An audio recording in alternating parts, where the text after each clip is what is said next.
You see, if we truly see God as the sovereign King of Kings and Lord of Lords, we should be seeking, we need to be seeking his approval, not the approval of people. I believe it's really natural for us, though, to try to seek the approval of people.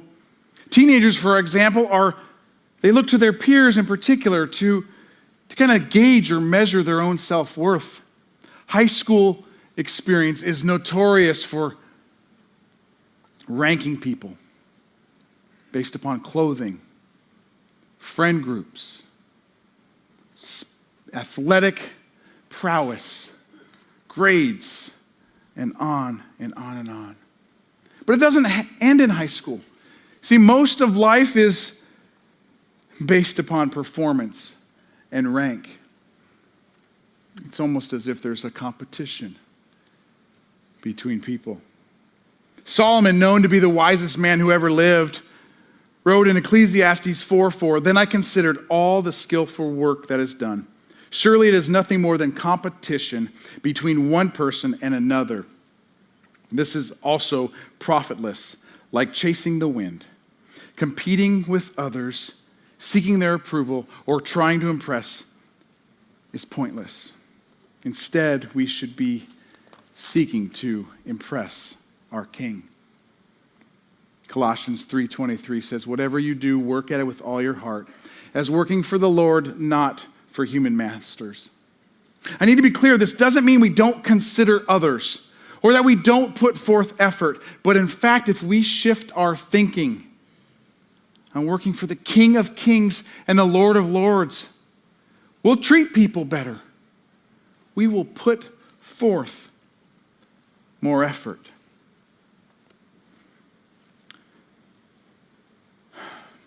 Ultimately, when we see God as the sovereign King of Kings and Lord of Lords, we put our trust in him. The worries of this world can and should be brought to his throne and laid at his feet. Matthew 6:24-33 reads, "Therefore I tell you, do not worry about your life, what you will eat or drink, or about your body, what you will wear. Is not life more than food, and the body more than clothes? Look at the birds of the air. They do not sow or reap or store away in barns, and yet your heavenly Father feeds them. Are you not much more valuable than they? Can any one of you, by worrying, add a single hour to your life? And why do you worry about clothes? See how the flowers of the field grow? They do not labor or spin. Yet I tell you that not even Solomon in all his splendor was dressed like one of these." If that is how God clothes the grass of the field that is here today and tomorrow is thrown into the fire, will he not much more clothe you? You of little faith. So do not worry, saying, "What shall we eat, or what shall we drink, or what shall we wear?" For the pagans run after all these things. And your heavenly Father knows that you need them. But seek first his kingdom and his righteousness, and all these things will be given to you as well. Trusting God is simply believing that he loves you, believing that he is good, that he has the power to help you, that he wants to help you, and that he will help you. Christians are called believers, yet I think many times unbeliever might be a better way to describe us.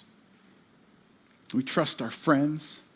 We trust our abilities. We trust our bank account. We trust our employment. We trust the stock market or the government more than we trust God or his promises. Proverbs 3:5-6 says, "Trust in the Lord with all your heart and lean not on your own understanding. In all your ways submit to him, and he will make your path straight." Key is to trust God with everything that we have. I know that I've grown accustomed to trusting myself more than others, including God. If I truly believe that God is the sovereign King of kings and Lord of lords, my life should reflect it.